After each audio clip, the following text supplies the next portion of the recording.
Fat loss करताय तर तुम्ही हे 5 पदार्थ खाल्लेत का? जर तुम्ही फॅट लॉस करत असाल तर हे 5 पदार्थ तुमचं काम सोपं करतील. 1. प्रोटीनयुक्त अन्न, दही, पनीर, सोयाबीन व्हेज लोकांसाठी बेस्ट ऑप्शन आहे. जर तुम्ही नॉन व्हेज असाल तर तुम्हाला अंडी, चिकन चालेल. प्रोटीन पोट जास्त वेळ भरून ठेवते आणि क्रेविंग कमी करेल.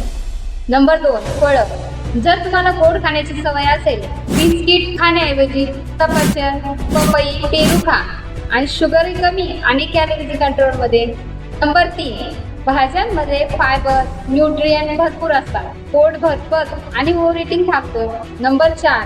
Protein supplement. तर गरज असेल तरच. जर सगळ्यांना डाएटमधून प्रोटीन मिळेल असं नाही. गरज भागवण्यास प्रोटीन सप्लिमेंट वापरू शकता.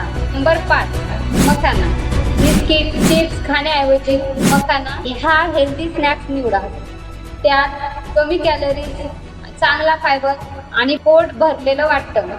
फॅट लॉस म्हणजे उपाशी राहणं नाही, तर योग्य खाणं शिकणं हे महत्त्वाचं आहे. Thanks for watching. फॉलो करा.